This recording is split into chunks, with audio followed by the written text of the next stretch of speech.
Ladies and gentlemen, welcome back to the newest episode of the CGL Breakdown Podcast. I am your host, Witty, joined by the best man in the business, Mr. DJ Skate Action. Skate, how you doing, brother? Man, I'm doing awesome. This weather has me in a great mood because it's like 80 degrees and sunny. And we had some storms yesterday, so it's that time of the year where the weather's nice and you just feel good because the weather's nice. Yeah, it's Memorial Day weekend, the unofficial start of summer. You're right. I'm off work tomorrow, so very happy about that. And it just feels like yesterday it was warm, but we had rain on and off. Today it's supposed to just be nice. So I'm in that mood. I want a nice Bud Light Lime right now. Bud Light Lime is my summer beer of choice. I don't know why. It just is. You know what I've got in the fridge right now that is my go-to. That is my go-to if I can get it. It's Samuel Adams Cold Snap. The Cold Snap. Yes. So good. There are still about 8 of them in the fridge, and I'm going to be tapping into those probably right after we get done with this. I'm not the hugest Sam Adams fan, but the Cold Snap, the cherry wheat. I don't like anything else they make. Those two. But my God, no, I'm their a winter sucker for lager, Cold Snap. bad. Cold Snap, very good. Yes. Yeah, Cold Snap's where it's at. That's if you are eligible to drink, legal age, and you're watching this on YouTube, drop your favorite beer or Sam Adams beer if you like Cold Snap like we do. Drop or just your favorite chat. summer beer. Summer beer. Let's start with the summer beers. It's usually a fruitier, lighter beer for the summer. So yeah, let us know what you think. Like a Bud Light Lime, normally I'm sitting at Citizens Bank Ballpark getting pissed off at Philly and sipping a Bud Light Lime, and that makes me happy. But obviously we're not there yet. So no. I haven't yet to have a Bud Light Lime yet, but I'll make sure that happens soon.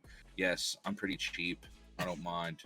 I don't need to shell out the big money. But the Cold Snap by Sam Adams, fantastic choice. Yes.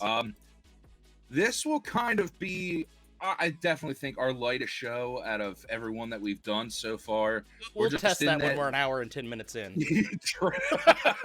With a little background information here. Skate and I every week we're like, oh man, are we going to hit an hour? Are we going to hit an hour? Ooh, we end up hitting an hour 10 every time. So just blowing by it. we're thinking we're going to be short today, and this will be our shortest episode. But if we hit an hour, we won't be surprised. It's just what happens with us too. Yeah.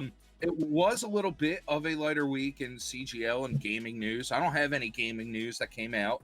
I don't think there was anything like breathtaking that even happened. I saw some there was some rumor stuff going around. Like I guess there's a rumor now that the Series X, Microsoft might undercut PlayStation on purpose.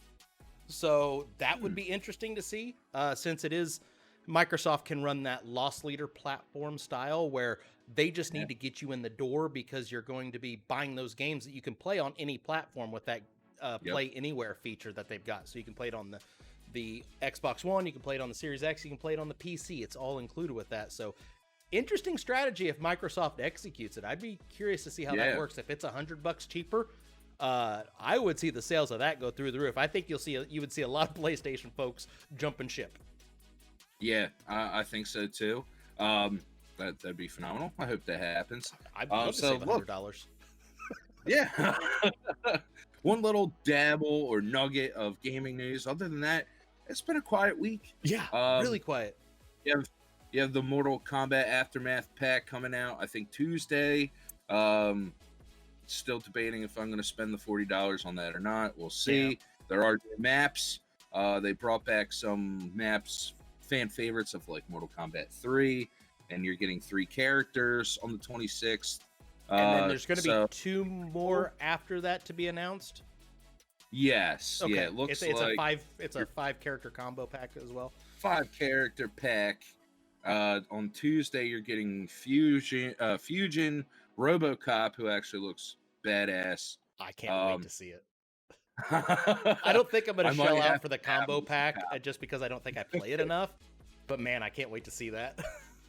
I'm more excited about RoboCop than Spawn. I was a big RoboCop fan when I was a kid. Like there's a picture. I wish I would have known that we were going to talk about this. My mom probably could have dug it up. But there is a picture of infant little toddler, Skate Action being held by his dad with RoboCop right there during the promotion of the first RoboCop movie. And a lot of people don't know this, but they had actually teamed up with, now this is Skate being old and giving you a tidbit. So during the promotion of RoboCop, they actually teamed up with RC Cola. Wow. To promote RoboCop Pop. Because it's RC, RoboCop. RC, yeah, that's true. Do people even know what RC Cola is these days? I mean, they still make RC Cola. I actually almost RC. bought some at the store because I saw it and I was like, hey, that's RC Cola. I should buy it. I know my local Walmart actually carries RC Cola, so. RC Cola was always like the underrated. I like RC Cola more than I like Pepsi. I don't know. I agree with that. I'm not a Pepsi fan, okay. So I agree with that. Yeah. I will back that play. That's right. RC Cola. Check us out. We love you. We're giving you a lot of. Can we get a sponsorship with RC Cola? That would make my life. Olive Garden didn't work out. I know you guys were pushing the breadsticks. What was that, last year when we were doing happy hour? Yeah, it was during the happy hour that we did that. Yeah, we were trying to push it because we just talked about how much we love their breadsticks, and it never really did anything. But maybe we just go out on a limb and start calling this the official podcast of RC Cola, and everybody tweet at RC Cola with this show and let them know that this is the official podcast of RC Cola and how much we love RC Cola. Also, General, big fan of RC Cola as well as Olive Garden. He's a big RC Cola guy. General No Nips is the most interesting man involved. He is. He's so interesting. The gamer tag, his name's Max, right? Yes. You don't know a lot of Maxes out there. I don't see a lot of Maxes out there. No. I went to school with one Max, so he's probably the second Max I. Next time you talk to him, ask him about the movie The Grinch. There's a whole story behind that. The Jim Carrey version. Yes, the Jim Carrey one. Cartoon. Okay. I'm because his dog's name's Max. There's a whole story behind it. So.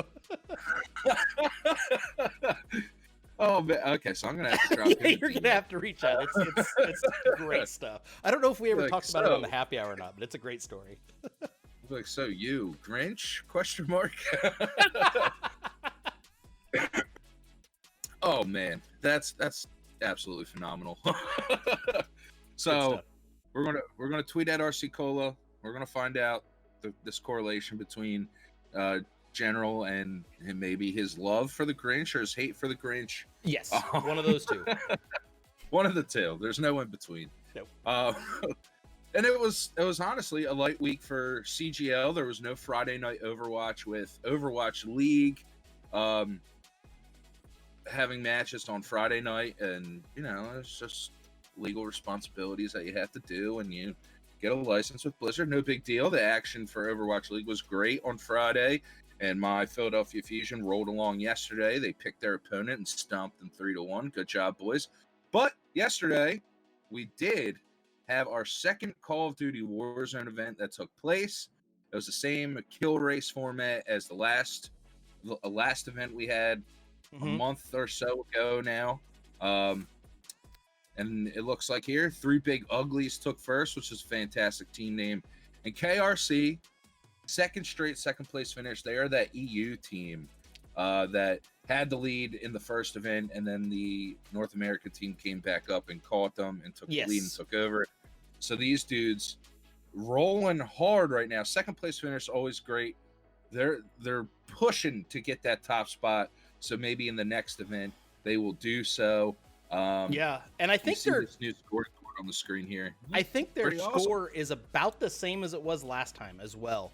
With that 274, it was right in that range. I'm pretty sure because if I remember right, the winning team, and I can't remember their name off the top of my head, but they had like 360 because they had that insane run where they had like 300 kills and 260 kills I think, and like 3 first place finishes in 10 games. It was nuts. Like that was that anomaly that you see that just doesn't happen with how quick that happens. But it was a heck of a tournament there, as you had the same situation as last time where you had the European teams that had went first and the North America teams just coming at them and chasing those scores. And it looks like this time, out of the top 10, the North America side did better than last time, as I believe last time there were only 2, maybe 3 North America teams in that top 10, and the rest were all EU, and we just got the inverse, it looks like, this time.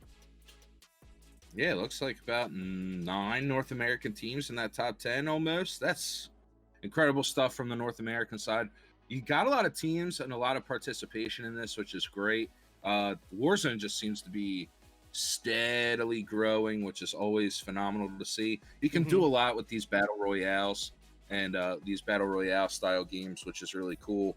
And expect to see more of that going in the future. And I hope KRC, the next event, I want that team to get first place. They're knocking on the door. They're ready for it. They're right there. They're really. I mean, that was the 5 kills. That's the difference. The 195 to 190. That's the difference from 279 to 274. 5 kills was the difference. Almost even damage. 69,704 to 69,918. So 200 damage difference. And KRC did it in 10 games. So they had to do it. Actually, so I guess 3 Big Uglies was a little bit more efficient there, doing it in 8 games versus the 10. But when you're not getting those finishes, I don't think the amount of games you're putting in actually makes a difference there if you're not getting those first, second, third place finishes. It does seem like this favors the aggression. The kills matter more than the wins. And it looks like the damage matters more. So actually your finishing place, I think you only get 10 points for a first place finish. But, you know, you could get a top 10 finish, but if you had 10 kills, you already made up for it. And then your damage is the carryover. So it's an interesting math formula that you have to do. And it's probably a situation where going into it, I would just be aggressive as all get out. Just when I drop, I'm going right at everyone I can find and hear everything, just going at them. And then when you start to get down to that middle stage where you're at about 10 teams left, that's when you decide, okay, are we going to fall back a little bit and maybe try and sit still and wait to try and get this fit? Can we win this game from this position? You have to look at your resources and make that decision on the fly. So there is a lot of strategy that goes into something like this. It's not just run and gun all day. At a certain point, you have to make that decision if it's worth it for the long haul or if you should just, you know, get out and start in your next lobby. That's very true. You gotta your communication has to be so strong, and you kind of need to be on the same page with your team, because that's a big difference maker. If you have one guy, you're halfway through, 10 teams left, one guy that really wants to press, and the other 2 are kind of, no, we can win this game type of deal. Like, that's coaching on the fly, that's strategy on the fly. So that always leads to a lot of unique situations in how teams want to play. You're right. When you're in that beginning stage and there's 100 people, shoot everyone, shoot everything. Try to just rack up the kills, and then you got to weigh your options. Do we die and get the new lobby and start over and get those kills again? Or do we want to push and try to get this dub? So interesting strategy from the teams that sign up for these events. That's why I don't sign up for these events. I'm not good, and I just want to stay around and try to get wins. And so my team might have a win, but we'd be at the bottom. I still have yet to win one, but then again, I haven't played it in like a month. But still, if anybody wants to carry me in my first win, I am available. Skate Action is the gamer tag, so just go ahead and hit it up. Let's get that dub. That's true. But we were talking a little bit about the battle royale space, and COD's in a unique position with all of this, because this is kind of an afterthought for COD. This battle royale. They have all these other game modes, and they have what I think is the best game mode of the shooters, which is that the cybernetic cyber something. I can't remember what it's called now, but it's essentially like a search and destroy type situation where it's a last man standing, very similar to how Siege is played, and it feels great when you're playing it. So you only get the one life situation, and there's like a bomb that goes active you have to arm, and it feels nice, and you use those same COD loadouts, so you have all that uniqueness to it that you don't get with some of the other titles as far as that goes. So I think COD is in a great position with all of this. They were really always that front line of innovation, and now it feels like they're playing catch up, but I think they've caught up. Yeah, they might have taken a little bit of time to get to that, but they might have taken a little bit of time, but they're rocking and rolling with it. That's for sure. Just It feels fun. They all kind of feel the same, but it feels unique enough to where, say if you are playing Fortnite and you have 3-4 games and you're like, I don't want to play this, but I want to play the same genre, you can really switch over to that and get a similar yet different experience. The same thing with Apex Legends. All those games kind of offer something different for you, which I think is cool about the genre, because you can play it if that's the game type you want to play. That's great, but you have so many different options to kind of fit that need that you're not getting with the other titles. So I think Call of Duty's done a great job with that. The whole Gulag thing's really cool. I think that's a unique way to, just throw something else into the mix there for when you're dead and you're grouped up. So I think they're doing a good job, and there's a lot of cool game modes in Call of Duty itself that kind of lend to a little fun eventual tournament type of deal that if someone wanted to look into and make it happen, could make it happen. Yeah, I agree 1,000%. I think this is a great Call of Duty title, and I'm glad they waited and did it with this title and didn't do it with the last one, which was Black Ops 4. Black Ops 4. Yeah, it just feels like it fits in better with Modern Warfare.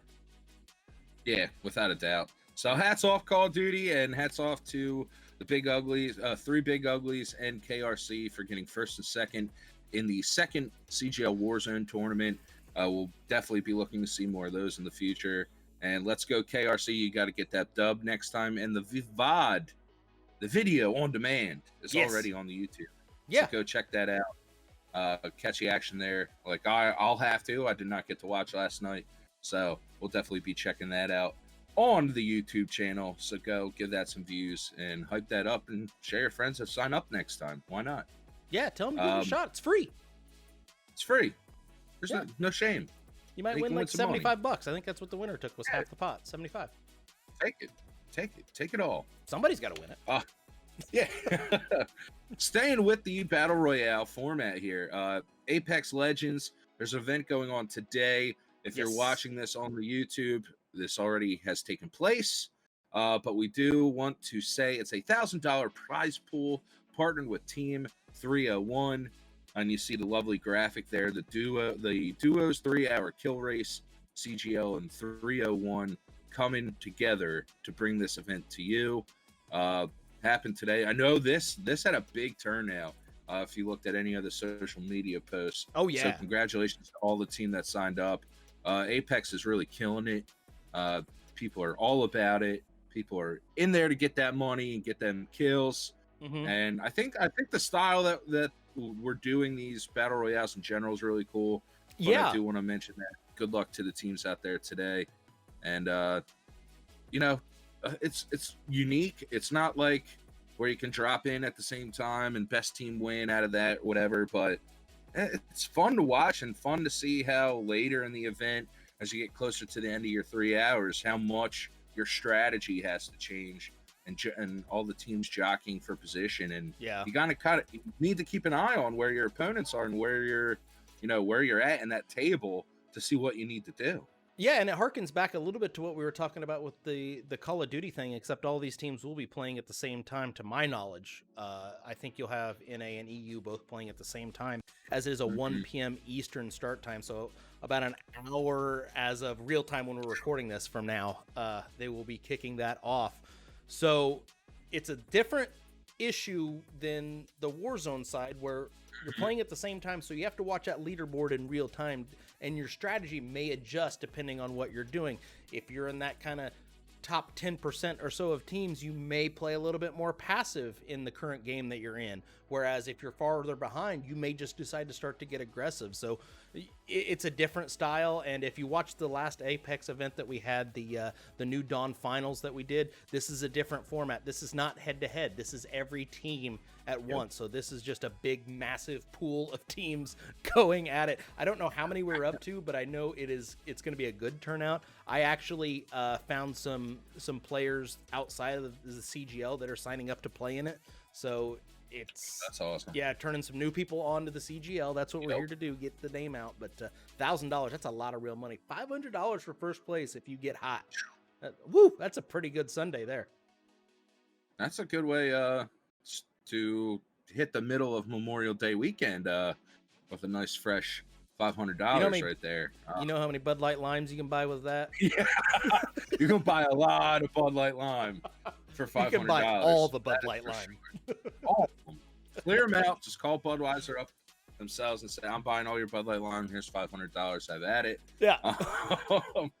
So that'll definitely be fun to watch. Catch that on CGL1.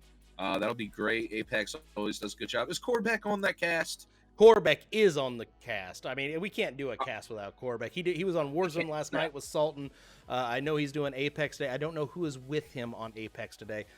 Swift, the MVP of this weekend, doing the double time on the production on those, I believe. Now that I take that back, Sultan may be doing production today. So, yeah. Yeah, screw you, Swift. Swift did yesterday's Warzone. He did a great job too. So he got some PC upgrades and was able to do it, and was pretty anxious to try it out. So he did a great job with it last night. The eager beaver, Mr. Swift, doing a great job. Yes. So we're already going to say, because when this loads, a tournament will probably be over. Corbeck, you did an awesome job. Same thing with Sultan or whoever did production, killing it like always. Great work, and Corbeck just seems, he's got a great voice. He's the natural. Before I ever saw his face, I was just like, I pictured him. And I just said, he's just got this voice that you just like to hear. He's very knowledgeable. He can lay that over in words on the cast, which, as someone that does podcasts and has called games before, that can be difficult to do. A lot of people want to get into play-by-play and being an analyst, and that's one of the hardest things. You might know the game, but to be able to translate that in quick bursts on a cast is very difficult to do. He does that naturally. You're another one that's very talented at that. But Corbeck just rocking these battle royales like a madman. A pro tip for any aspiring casters out there, and this is one thing that a lot of people don't put into perspective, and it's something that I noticed by watching just general sports casting, is when you're doing especially color commentary, you want to try and translate things to the view of the average viewer. It may be obvious to the more advanced player or someone involved with it, like, oh, well, that's obvious. Well, you also have to realize that the average player may not understand what is going on, or the average viewer may not understand those aspects. So you have to be always thinking about that middle of the road kind of, if they don't know anything, even, you can even explain something as far as that goes, just to kind of fill that gap. So you want to make sure it translates to as much of the audience. Yeah, you're going to get a little kickback, from the more advanced folks. I already know this, dude. Why are you doing this? So yeah, you don't go full John Madden, let's be honest here. As Witty almost spits his drink out. As I was saying it, I could see you out of the corner of my eye taking a drink, and I was like, oh, this is a bad time for this. But yeah, you don't go full Madden or full Booger McFarland, who, ripped his career. R.I.P. Booger, the man of great memes. Yeah, Booger was too simple. If you score more points than your opponent, you win. He made Madden look like a genius. Oh yeah, because John always tried. John tried too hard to put it too simple, and Booger somehow defeated that, which I didn't think was ever going to happen. But nope. Hey, but we get an all new crew that does not include Peyton Manning. No. It's a shame. Monday Night Football. We'll have to talk about that at some point, because we could probably just do an hour on the fall of Monday Night Football. Oh, look, we should do like a whole episode just on the evolution of Monday Night Football too, because it's been through some phases. A lot of weird phases. Oh yeah. ABC, ESPN, they keep trying. I don't know how successful it is. It's been a wild ride. It really has. They try to throw comedians in the booth, and it doesn't work. Dennis Miller. Whoever thought Dennis Miller would ever be a good fit in a Monday Night Football booth, and Tony Kornheiser? Yeah, who thought Tony Kornheiser would add to a broadcast? Oh, my God. Hats off to ESPN. How about that? Yeah, I don't know.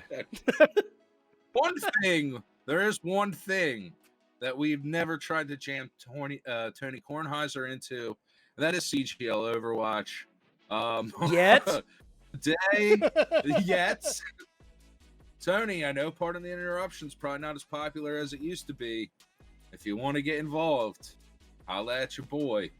Yeah, we'll get you in the Friday Night Overwatch booth. I'll work with you, Tony.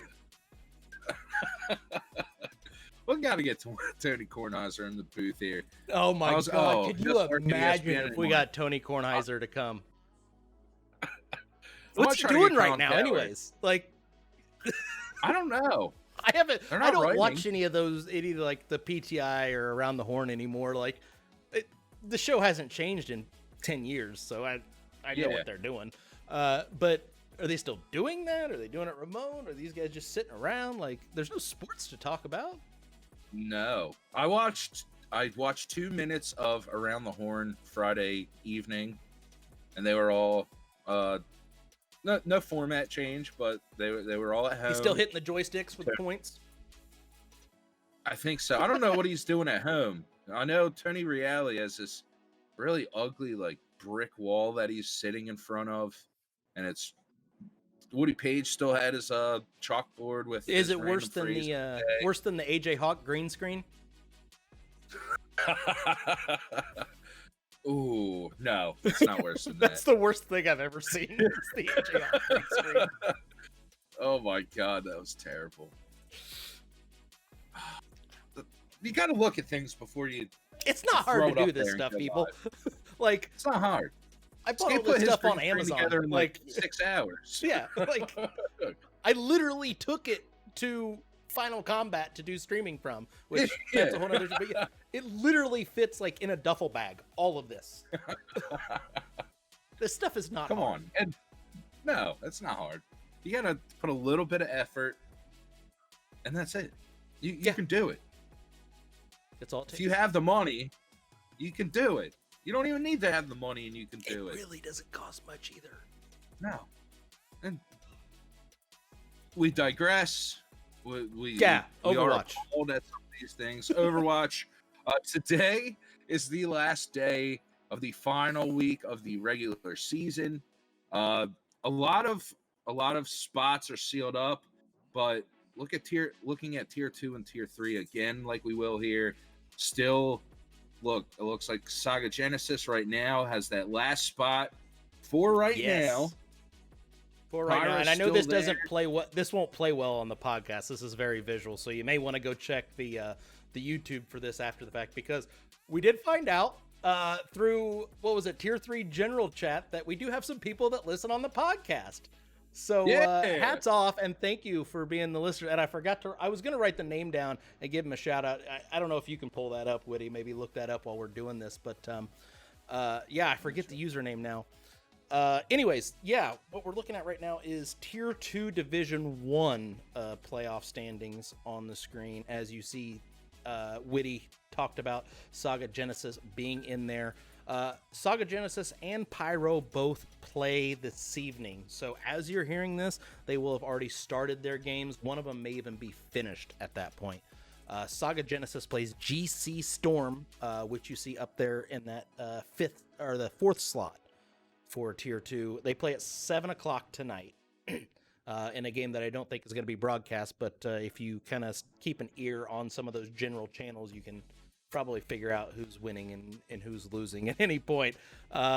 Pyro plays GE Solstice at 8 p.m. tonight, so an hour after that game has started. So they will be basically playing simultaneously for the most part, because a lot of these matches go about an hour and a half. GE Solstice, one of the teams eliminated down there near the bottom of your screen that you see. So we don't know how much of an effort they will put in. I don't want to say that they won't, but I mean, we've seen how teams come into these that maybe are out of it. They get a chance to play spoiler though. That's one thing to hang your hat on if you're GE Solstice. You know what? If we can't make the playoffs, you don't get to either. That's the mentality they get to go in with. So we'll have to see what kind of an effort they can put through. Right now, Saga Genesis has that map differential. So essentially it's win and you're in if you're Saga. Any win gets you in. Ooh. So pretty straightforward. Can Saga do it? But is that Lucy's team? Is she tier 2? That is Lucy's team, our Overwatch lead. That is her team. She is pleading for it not to be cast. So I can go ahead and say that because it will have already happened or not happened at this point. But so here's the other interesting thing. If they both lose, Saga is also in. So it depends on. It's one of those things where Pyro needs a win and a Saga loss. Saga just needs to win. Pretty straightforward for that division. Ooh. There's some pressure there, though. That's for sure. Yeah, as we scroll down to take a look at Division 2, it is locked up. All teams are in. As some of you may notice that are watching the video version of the show here, there are teams with black lettering and teams with white lettering that are locked in. The teams with black lettering, I didn't go back and refix them, but basically those last few spots are just jockeying for position is what that is. Okay. The top 4 have already played their 9 games, so they are locked in. And those last 3, it's just a matter of seeding at this point to see who they play. So that's why they're in white. They are locked in, but their position may be in flux. Pretty straightforward there, as you see. No one take the first place there with 35-1. That is a plus 34. They dropped 1 map all season. But, Sunny with a chance of rain, only dropping 2 the whole season. The way that's shaping up, I mean, who's going to give them a run for their money at this point? You see that one map loss is the difference. One team lost 1, one lost 2, and that's the difference between playing in week 1 of the playoffs and getting the bye. That's wild. That's why we've always preached, play these maps out. Don't, just because you're up 3-0 and you won, don't go with your meme squad. And you can do it the last week if it doesn't matter. Exactly. I had a meme lineup that General would not let me run, so feels bad. Yeah, it's crazy though. That one map is going to make a difference between a bye and having to play first round, and you never know what can happen first round. I'm not saying that it's going to happen, but imagine you're 9-0. You have only dropped 2 maps all season. You just missed the bye, and somehow, some way, that team upsets you, and you go out and you were 1 map away from getting that first round bye and avoiding that. Yeah, it's scary stuff. It's wild.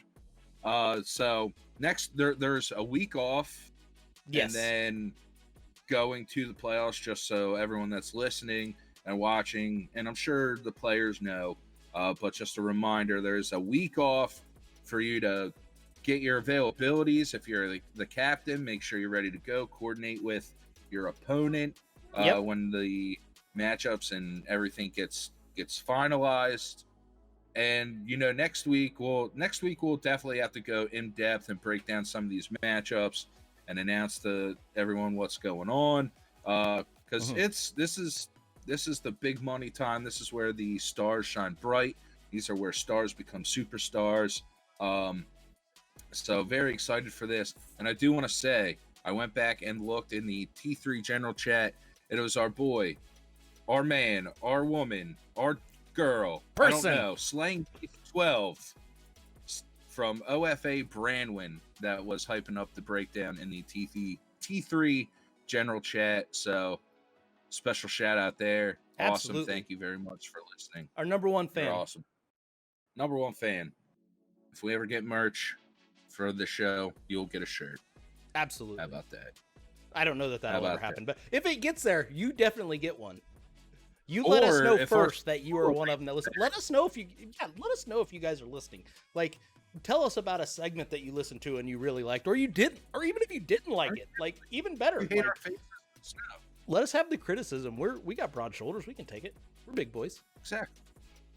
Big boys. Yeah. We can handle it. So, I talked about it most of the season about how many teams are in tier 3 and what it was going to take to make the playoffs. And as we look at Division 1, I said 3 losses would eliminate you from the playoffs.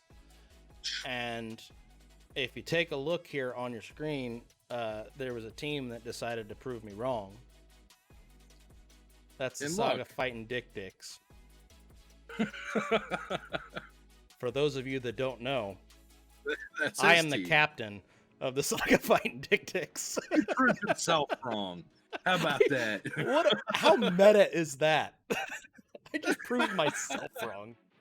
But yeah, being the by one map win too, dude. No, it was more than that. You got to go the differential, the last column. Oh, duh. Yeah, we're used to. Well, that was a side note for people. In the previous tournaments, it was by map wins. This year, we have implemented map differential, which I think is better. It forces. Well, it doesn't allow. It forces teams to really play out all of those series because every win matters at that point. Yep. Because if you look, the difference there was 23-11 versus 22-16, which is a +6 advantage for us, which is great. It just means that we were able to take some maps in a few of those losses, and the wins were big wins. And that's the difference to get you in the playoffs, and I think that is a pretty fair way to do it. Obviously, in the old system, we still would have been in, but I do think I prefer this system better, having played a season out with it. I think it works. Using that for your tiebreaker. These are unofficial. All these are unofficial, by the way. This is just how the standings are on the website. We do. I think we were giving teams an extra day, if from what I saw Headrammer talk about. You do have through Memorial Day here in the U.S., so you have through Monday to go ahead and get those in, because it is a holiday weekend. We wanted to give people that extra little breather there to get that played, and we have the bye week anyways for everyone, so we got the time to figure it out, get the brackets out to everyone. We do see in the white there we have Arc Flash and Reborn, the top 2 seeds. They are still jockeying for position, as Arc Flash has not played that last game. I did not see it on the schedule, but I didn't really look that close because they're just jockeying for position. Obviously, Arc Flash wins. They get the number 1 overall seed in that bye. If they somehow falter at this point, which they haven't done all year, they've only tied a map. They have not lost a map all year, so that's why they're 31-0. That's just quick maths there. Out of 32 maps, they're 31-0. But yeah, not a lot else to talk about. I mean, I've already tooted my own horn enough, but needed some help from Reborn to get into the playoffs, did we? We played Thursday night. Great game that Bullskunk and Billy cast. For those that don't know, that was, if we did not make the playoffs, that was my swan song and my final game. But my team decided that we were going to pull the bootstraps up one more time and, 1-1 for the Gipper as it was, and get that 3-0. We did draw a map, but we got the 3-0 and took care of business, and needed Reborn to help us out with a 3-1 defeat of Pro Throws.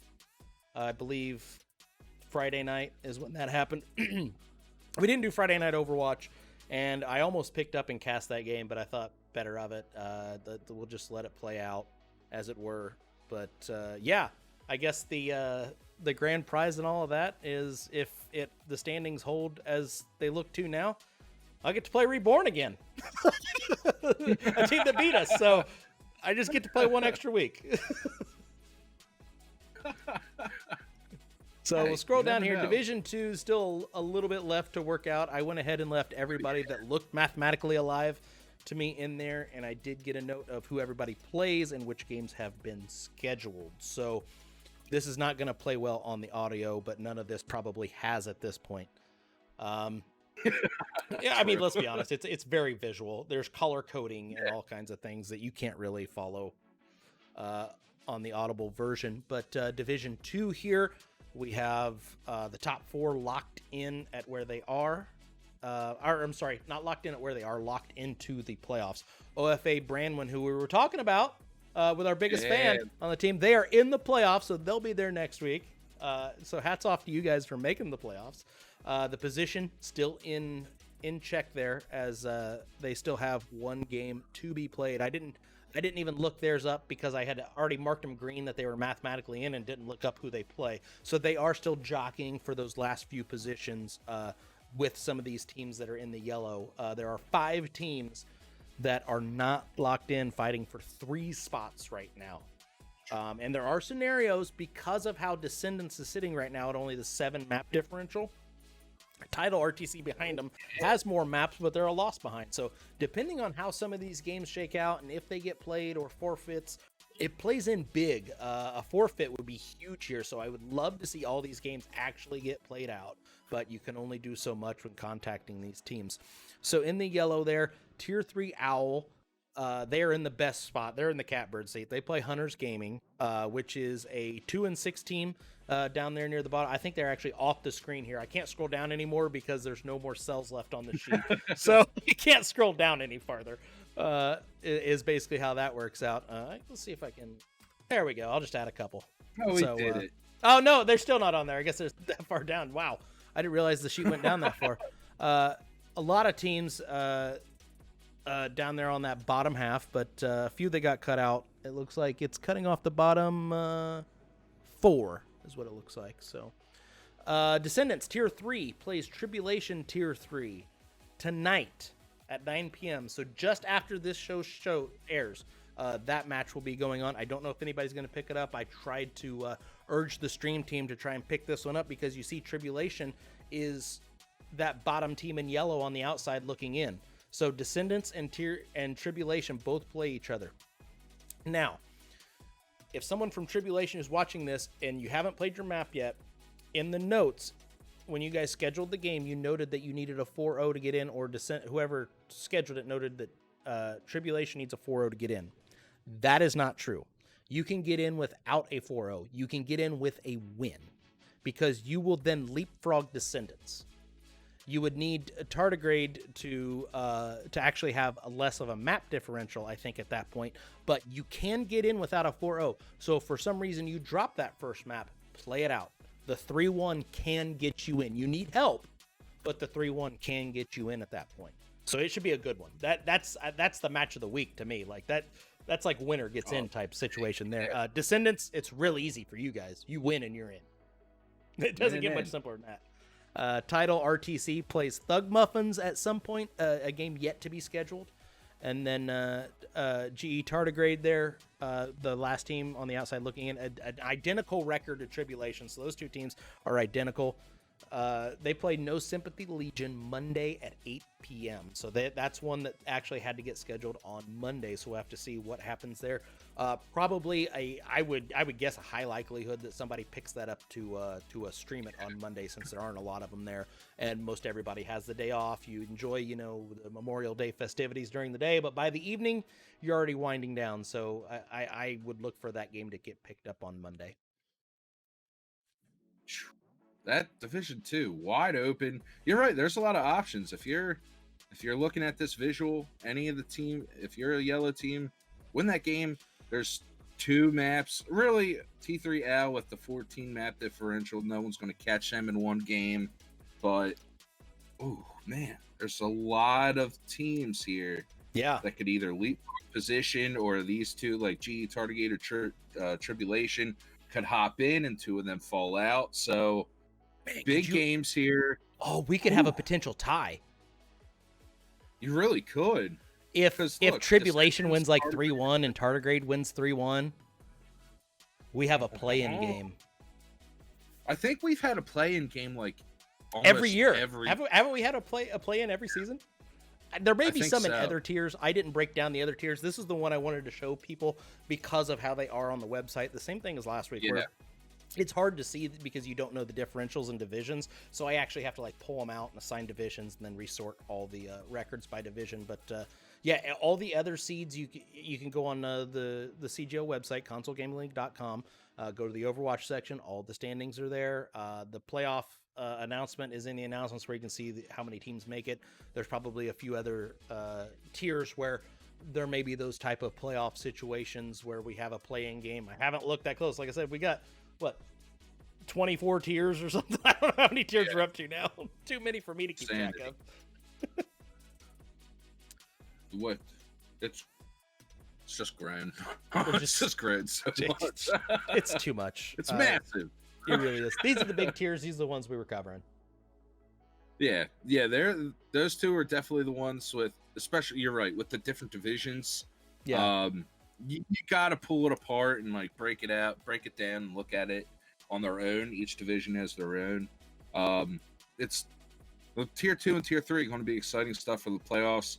And look at that, Division 2, a lot of teams still alive. So good luck to all those teams. There's going to be some swapping and some jockeying for position while we're at it. That'll be fun to see, and we'll break it all down for you next week. We can, I'm sure we'll just have a big chunk. We'll just have brackets. Down. Yeah, bracketology next week. I'm all about it. Let's do it. And I did see the idea. I hope I'm not breaking the boundaries here of announcing this, but it looks like once everything gets finalized, we'll have a little bracket projector so everyone can fill out. What is cool about the tiers is that if you're in the Overwatch server and you just read through the individual tier servers, they're all talking about like, oh, this team's really good, like they're going to make a run, blah blah blah. So if we distribute those and give you a link to check those out, like DM them to me, because I want to be able to, I want to see what the populace, what the player base is thinking is going to happen. I think we need a bracket pool of some sort. I don't know how it's going to be done, but I may have to talk to Headrammer since I know he's working on it. If there's a way he can institute some kind of point system in there and we can get like a leaderboard for people. Yes. Oh my God, this is March Madness. We never got March Madness. We got May Madness. We got May Madness. Yeah, you can't say March Madness. That's copyright, dang. Oh, that's true. Oh crap. Or trademark, or I don't know which one that is. It's trademark. Cole's gonna have to bail us out. It's March craziness. March craziness, and now we have May Madness. I like it. So we got to get those out to the people, and fill those out, get them over to us. We'll do it the same way. The funnest part of that tournament is filling out brackets. Yeah. So get hype, and next week's show will definitely be Overwatch multi-tier tournament playoff heavy. So that'll be pretty unless dope. We get any other news, I expect us to dive deep into that. Yeah, we're going to break that down, get everyone juiced for that, because playoffs are always the best time of the year. And the map pool for the first round is winner. Well, there is a map pool, but losers pick the map after the first map, right? Higher seed picks the first map here. Yeah. I'm word vomiting right now. All right, higher seed picks the first map. Then it's losers pick throughout. Winner gets to pick attack or defend first. Correct. And I believe they're still following control, then hybrid, 2CP, and escort. Assault, and then I played escort. 9 weeks of this. I don't remember. And then assault. Yeah, it's that same format. It's those same 4 map types in order. It is control, hybrid, assault, escort. But then you reset back to control. Then you go hybrid escort. I think you just have the one assault. Yeah. And then after that, after those 7, if for some reason you had draws and you didn't have a winner, I think you just have a 3-legged sack race on consecutive Sundays until a winner's crowned. Until winner's crowned. If I may quote basketball. No, you just play controlled maps over and over again until somebody passes out, I think is how that works. And then if it's still not done, we'll just make you play Paris. Yeah, you have to play Paris until you have a winner. First. Oh, God. Just delete the map. Don't make it. Just delete it. You can't fix it. Just delete it. It's garbage. It's trash. It's so bad. It's terrible. Terrible map. Bad maps. Bad maps. Single choke points are the worst. And you know what you did on the first point? You made a single choke point where the defenders have the high ground. Thanks. They apparently did not watch the 3rd Star Wars movie. And I say the 3rd in actual order, not when they were released order. Yeah. That's another confusing We're talking thing. Chronologically here. Yes, and first few rounds are 1 to 3. Finals is 1 to 4. So a little bit of a caveat there. In the finals, you got to win 4 instead of 3. 4 instead of 3. How about that? So get excited. Congratulations to all the teams that are going to make it. We're still in contention to make it. It's always, the season's gone very fast. This regular season here, going very quickly, and hats off to all those teams. All right, now let's just flow into the natural order here. The randomness section here, as as we had the Last Dance wrap up last Sunday. Yeah, and sadly, the former head coach of the Jazz, Jerry Sloan, actually passed away Thursday or Friday, I believe. Mm-hmm. Which, if you're not a basketball fan, Jerry Sloan, he legend, didn't win a championship while he was in Utah, but he was just. He's like top 5 on wins, 50, isn't he? Yep. All-time list. They won high 40s to 50 to 60 wins every year. He had John Stockton and Karl Malone. Even after both of them left, he had the Jazz in the playoffs year in and year out. I mean, arguably in '98, they were the best team. Yeah. Oh, they were. There was an argument to be made that they were the best team. I think so. They had big bad Greg Ostertag out there. Yeah, they did. 0-0. Playing center next to Karl Malone. I mean, he really brought fantastic stuff. No one really will ever run brought basketball to Utah. No, you're not even. I did see John Stockton. They had an interview the other day. He said, who did he say like resembles his game? He said like Steph Curry or something, and everyone kind of laughed at him. I was like, come on. You are a pick and roll. He's more of a shooter than Stockton was, but I mean, from a ball handling standpoint, I kind of see it. But I think Stockton's overall a better natural point guard. I wish Ricky Rubio would watch John Stockton footage. He should have. He could have been He could have been Ricky Stockton or John Rubio if he would have watched some tape. John Rubio. Did you see though?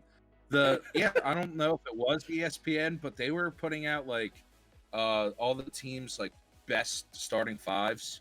Yeah. And Minnesota's starting point guard was Ricky Rubio, and at shooting guard they had Sam Cassell. And I was just like, so it's just like all-time players. Your starting 5.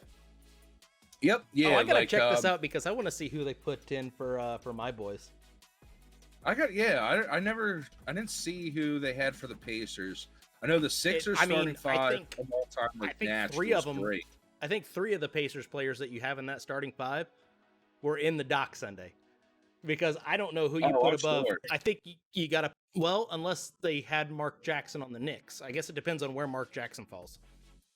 Well, they had I think their criteria was like 1 season. For like, you had to be on that team for 1 season, because Oklahoma City, they broke up Oklahoma City and Seattle as their own. Yeah, good. And I know Oklahoma City's starting power forward, they had as Paul George. So they didn't just have like the 96 Supersonics as your team? No. Because you could make an argument that that's the team. You really could. You really could. Like, I'm actually surprised they didn't put Ray Allen in the Sonics starting 5. Did they not use the same player twice, like for different teams? No, because Kawhi's on Toronto, and he's on the Clippers. He hasn't even played. He played half a year with the Clippers, and they put him on. He put him on their starting 5, and they also put Kawhi on Toronto's starting. Left him off the Spurs starting 5, where he won a Finals MVP and really blossomed into a fantastic player. But they left him off for Tim and David, right? Yeah, but you could have put Kawhi at the 3. I forget who they had at Seattle. That's a whole different discussion at this point, because we can have that discussion about positions and where you're putting players, because it's true. this whole having the 1 through 5, that just needs to go away. You're just a player at this point because of where the game is. The way they vote for like all pro teams, they're forced to like vote for a center. Yeah. What center are you voting for the all pro? None. There's no like. There is no center in the league. I do say that Joel Embiid's the best center in the NBA, and he was leading the NBA in post up attempts when the shutdown happened. That's really the only center quality maybe that he Mark has. Gasol. Yeah, because he's too slow, and even he just tries to camp out at the 3-point line these days. He really does. But he can barely move anymore, and there's just no. You're either a wing or a ball handler or a stretch big man. That's really the 3 positions that there are these days. There's no traditional centers. Your power forward is not a power forward anymore. When Kristaps Porzingis is a power forward, when he might be 7 foot tall, but he's a string bean, that's not a power forward. Guy runs like a gazelle. Same thing with Pascal Siakam. He's 6'10". He weighs about 16 pounds and can shoot the 3, and he's fast. That's not power forward. So they just get rid of the positions. Just throw your best 5 out there and have at it. Agreed. But The Last Dance did wrap up. I thought the last episode in general was just absolutely fantastic. Mm-hmm. It was really. I think they stuck the landing. They did. They stuck the landing. You could have really screwed it up in that last episode. Yeah. And they didn't. And I think you got to tip the cap to them. Like, it wasn't phenomenal, but it wasn't bad. Like, the fact that they didn't screw it up, I think, is enough of a tip of the cap anymore. Like, because so many people screw those things up.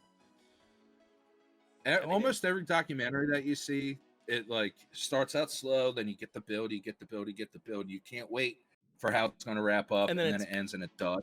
Yeah, and it's just quick. They just boom, boom, boom, and you're done. And so I agree with you. They stuck the landing. They had it come down gradually into the nice, soft ending. And it wasn't bad. I was like satisfied with it. There was a bit of a twist, I think, right there at the end, if you caught it. Spoiler alert for anybody that hasn't seen it yet.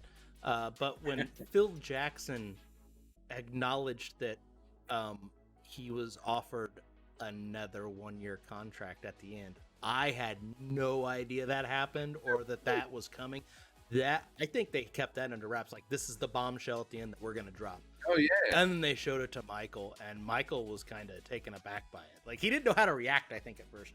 Which, they caught him in a few moments like that during this doc where he wasn't sure how to react. Michael Jordan has had red eyes quite often through that. But then every time... That man loves to drink. That's all I'm going to say. I don't know if it's whiskey or scotch or what it is, but he's always got something over there on that end table. He's sitting there. They probably did a couple 3-hour sessions with him. I just said, "Have at it, Mike." And I want to do that. I want that. I want to be in a documentary where I can just sit, get interviewed for 3 hours, and sip on something good. And have a grand time doing it. I did. I do think I had the line from Bob Costas about the last shot, where obviously Michael said he didn't push off, and Bob Costas says it was the equivalent to a maitre d' sitting you at your table. Yes. I do understand that he was not perfectly balanced. He pushed off. They're not going to call it anyway. What is the matter? That's what you break down to is what is the rule. The rule is the offensive player is not allowed to use his hand there. Yep. His offhand is not allowed to be on the defender. And it clearly was. And they swallowed the whistle because it was the final seconds. Yep. Now, I say that as a Pacers fan. If you saw the episode before, there was a scenario in Game 3 where the Pacers refused to go down 3-0. and Reggie Miller even acknowledged it. They went in the timeout, and him and Larry Bird had talked about it, where they had decided they had a few plays in that situation where they were going to dare the ref to blow the whistle. And that's always kind of been the thing in the NBA is you get under 30 seconds, those whistles might as well be in your pocket. Yep. Because they don't get blown those last 30 seconds. And the same thing happened there where Reggie came, well, actually way more blatant, where Reggie almost hip checked him at the same time as he was pushing him. Like, it was borderline assault what Reggie did to Jordan on that play, and he got free and hit the game winner. So, I mean, I guess at this point it's just part of the game, but for them to acknowledge that he didn't do anything wrong is silly. Like, it's clearly take the Reggie philosophy of it. Like, yeah, I knew I was going to do something a little out of line, but they're not going to call it. They had to. Yeah, exactly. Dare him to blow the could whistle. Tell though, that Pacers series took a lot out of the Bulls. They were scared. That Bulls team was worried about that Pacers team. You kind of saw it in how they even talked about it. Like, that series with the Jazz, yes, it went 6, and the Jazz confidence wasn't there with Jordan as it was like in those post games that they showed. Like, you could tell he wasn't sure if they were going to win that one or not. Every other series before, he knew they were going to win. They weren't sure if they were going to beat that Pacers team. No, that series definitely took a lot out of them. That's why the only team after they had won a championship to take them to 7 games. Yeah, because the only other time they went 7, I think, was in '91 or something in the first run. Yeah. Yep. Yeah. It like there are times. I know people will look back and be like, "Oh yeah, they ended up winning the championship." Like, there's times that either that final series in your conference, or sometimes even the second series in your conference, is the one that you need to get over to, push forward. Oh, look at that. So we got an update. We made it an hour, boys and girls. We're over an hour at this point. Always. It was a fantastic series. I hope we get more stuff like that. I did hear they're doing a 9-episode thing on Tom Brady. We'll see how that is. That dude's not going to get into any cheating allegations. Absolutely not. He absolutely. All I want is for him to admit that they cheated in 2004 when they beat my Eagles in Super Bowl 39 or Super Bowl 34. That's all I want. That's all I care about, because it's true. And Spygate was a real thing, and damn them for that. That's the only championship I said they did not earn, but the Eagles still should have won if Donovan McNabb doesn't throw balls into the dirt or 10 yards over his receivers' heads. But I don't think we'll ever get there. No. So I'm sorry, you got to give Donovan a pass on that. He carried that franchise for a decade. I love Donovan. Like, but there were times. There's some animosity I know in Philly towards Donovan, but my God, that dude did everything for that team. He was fantastic. Really, he gets a lot of hate for. He's the best quarterback. 2009. Oh, without a doubt. Easily. He gets a lot of hate for 2009 when they lost to Arizona. Me and my group of friends have always blamed that loss on the defense, because they gave up 30 points to, okay, Arizona, they had Kurt Warner, they had Larry Fitzgerald, but the Eagles defense was good enough to where they shouldn't have given up over 24 points. And if we're being fair, that was an Arizona Cardinals team that should have won that Super Bowl. Yes. I mean, had it not been for Santonio Holmes making one of the greatest catches in Super Bowl history, like, I still don't know how he got his feet down. My mom, as a Steelers fan, I bought her a picture of that touchdown catch.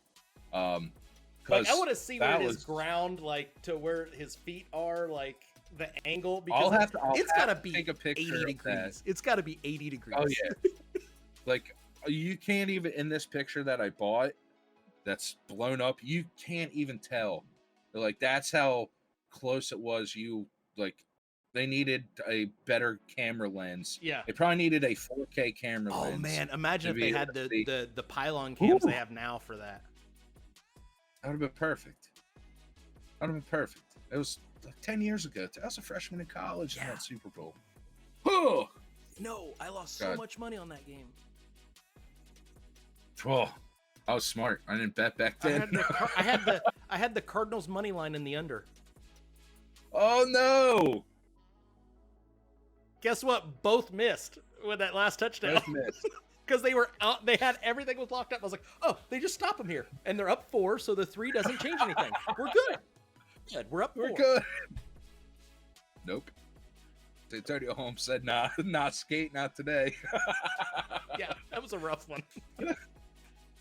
Speaking of sports gambling, some lady followed me on Twitter this morning, and she's like big into sports gambling, and she writes articles about it. So I'm like, what? This is odd to me. Maybe she watches the breakdown. She might. There's always does seem to be a sprinkle of betting talk in here. Always. I might have to. When you're degenerates like us, you can't get away from not talking about it. Especially since we haven't been able to do it. There's no sports. I'm not betting on Korean baseball. You don't know how close I was when I was watching that doc and watching Jordan throw those quarters and be like, that's a pretty good idea. I'm watching that going, damn, why didn't I think of that? Oh crap. Oh, we'll be back soon, Skate. It'll be back soon. It's coming. The only one I don't know is coming is baseball. Baseball can't seem to get on the same page, but the NHL and NBA seem to be full speed ahead in getting a plan finalized so they can get back. I think if you're MLB, you just scratch it. It seems like it. It blows my mind that they can't get on the same page. I'm sure there's a lot of, red tape and stuff that's causing issues with players' unions and whatever. The MLB Players Union is the strongest union, especially out of the 4 major sports. Just look at how much money they make. It's pretty obvious they're the strongest. Yep. You're signing people to 10-year contracts for 1,000, years and all this money. Like, it's insane. Like, who was it that you guys signed that big contract? Was it Bryce Harper? 10 years. Okay. I thought it was Harper, but I didn't want to get that mixed up. That dude is making more money every plate appearance than the average person in Philadelphia makes in a year. Yep. For 10 years. Will he win a title? Who knows? No. And dude's making like 60 grand in that fan. Think about crazy. He's making more money than me for going to the plate once. Opening day, when he takes that first step at that first swing, he's made more money than I will this year. Yep. It's wild. For the next 10 years, every time he steps to that plate. 10 years. I did the math. Like, I did his average plate appearances per year, and I did the math. It's around 60 grand. It's crazy. And then Mike Trout, like 2 weeks later, got 10 years, 400 million. Oh, 30. Oh, man. Insanity. And if you're not a baseball fan, like, you'll look at these numbers. Yes, they're astronomical. Like, it's gotten so bad in baseball, it's all guaranteed. So, like, when teams sign these free agents, they sign them to the 10-year or $13 million deal, knowing that they're realistically getting 6 to 7 years out of it. Yeah. But you have to break up that money. So you just throw 3 to 6 more years onto it to make it less. And look, the New York Mets are still paying Bobby Bonilla $1 million a year. I think they have like 3 or 4 more years of that, but Jesus. And I think he only played maybe 3 or 4 seasons as a Met, and they are still paying him $1 million a year. Insane. That'd be like the Red Sox still paying Pedro Martinez right now. Oh yeah. Could you imagine?